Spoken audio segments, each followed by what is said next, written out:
Hello everyone, আজকে আমি চলে এসেছি আর একটা অন্যরকম সিনেমার গল্প নিয়ে।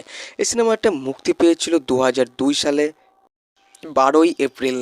এই সিনেমাতে অভিনয় করেছিলেন প্রসেনজিৎ চ্যাটার্জি, নায়ক রাজ্জাক বাংলাদেশ থেকে, অনুরাধা রায়, শ্রীলেখা মিত্র ও আরও অনেকে। এই সিনেমাটি অ্যাকচুয়ালি ফ্যামিলি মুভি। আর এই মুভিতে দেখানো হয়েছে কিছু দুঃখের ব্যাপার, কিছু ইমোশনাল ব্যাপার। এই সিনেমাটা পরিচালনা করেছিলেন রবি কিনাগি এবং এই সিনেমাটার স্ক্রিন প্লে বাই রবি কিনাগি। আর এই সিনেমাটার সঙ্গীত দিয়েছিলেন বাবুল বোস। বাবুল বোসকে আপনারা হয়তো অনেকে চেনেন বা অনেকে চেনেন না। বাবুল বোস হচ্ছে আগেকার দিনে কিন্তু একজন পপুলার মিউজিক ডিরেক্টর। তার বেশ কিছু সিনেমার গান রয়েছে আর আমার মনে হয় তার সঙ্গীত আজও লোকের মনে গেঁথে আছে। আর এই ছবিটা প্রডিউসড করেছিল কুসুম ধানুকা। আর সিনেমাটা ডিস্ট্রিবিউট করেছিল এসকে মুভিজ। আমি সিনেমার গল্প অবশ্যই বলবো, তার আগে সিনেমার আর কিছু তথ্য আপনাদের সামনে আমি তুলে ধরতে চাই। তো এই সিনেমাটা অ্যাকচুয়ালি ফ্যামিলি ইমোশনাল মুভি। এই সিনেমাতে দুঃখের পাশাপাশি আছে কিছু অ্যাকশন দৃশ্য এবং সব কিছুর মধ্যে আছে বেশ সুন্দর সুন্দর গান। হাতে চাবি নিয়ে বসে আছে ভগবান গানটা হয়তো আপনারা অনেকে শুনেছেন। এই গানটা কিন্তু বেশ পপুলার হয়েছিল সেই আমলে।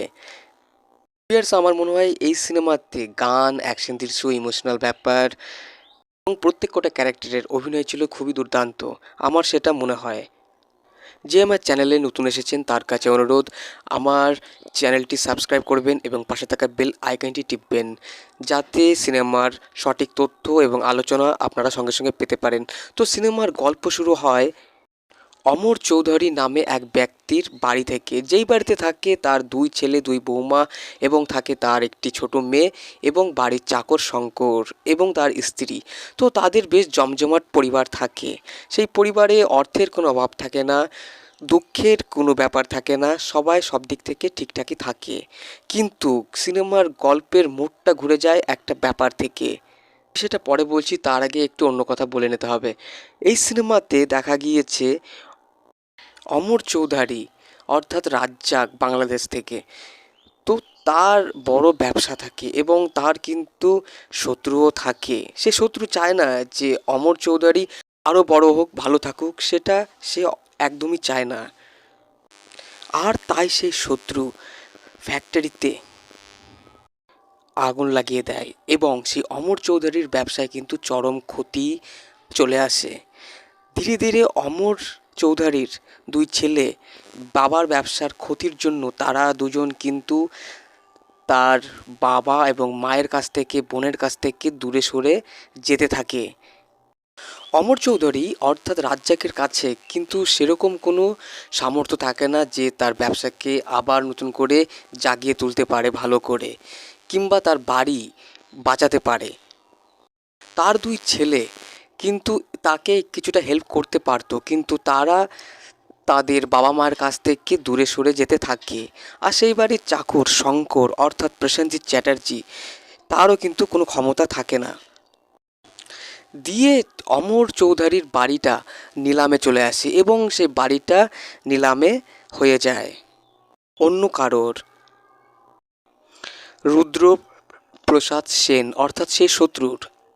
দিয়ে বাড়ির জন্য অমর চৌধুরীর স্ত্রী সে কিন্তু বিষ খেয়ে আত্মহত্যা করে নেয়। আর সেই বাড়ির দুই ছেলে এবং তাদের স্ত্রীরা সে বাড়ি কিন্তু ছেড়ে দেয়। আর সেই অমর চৌধুরী এবং তার ছোট মেয়ে, তারা দুজন কিন্তু ওই বাড়ি থেকে বেরিয়ে যায়, দিয়ে অন্য কোথাও থাকতে শুরু করে।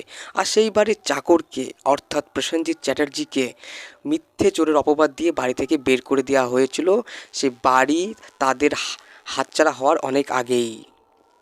পরে সেই বাড়ির চাকর অর্থাৎ শঙ্কর সে কিন্তু রাস্তায় ঘুরতে থাকে, দিয়ে একজনের সঙ্গে দেখা হয় আর সে ফিল্ম ইন্ডাস্ট্রিতে কাজ করে।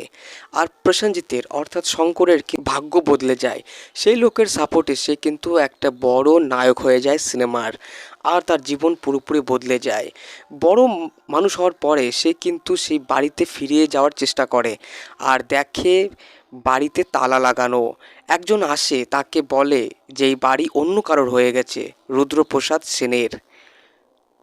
দিয়ে সে শঙ্কর অর্থাৎ প্রসেনজিৎ চ্যাটার্জি সে কিন্তু তার ওই বাড়ির মালিককে অর্থাৎ তার বাবুমশাইকে সে খোঁজার চেষ্টা করে। দিয়ে সে এটাও জানতে পারে যে ওই ফ্যাক্টরিতে আগুন লাগানো হয়েছিল, আর সেটা হচ্ছে রুদ্রপ্রসাদ সেনের কথায়।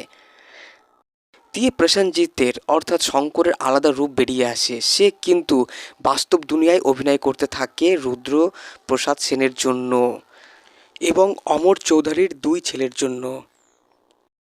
অমর চৌধুরীর দুই ছেলেকে সে কিন্তু তার নিজের মতো করে শাস্তি দেয়, তাদের নিজের কাজ সে কিন্তু বন্ধ করে দেয়। অন্যদিকে সেই রুদ্রপ্রসাদ সেনের তার ভুলের জন্য তার কাছ থেকে ধোঁকা দিয়ে ওই বাড়িটা সে কিন্তু নিয়ে নেয়।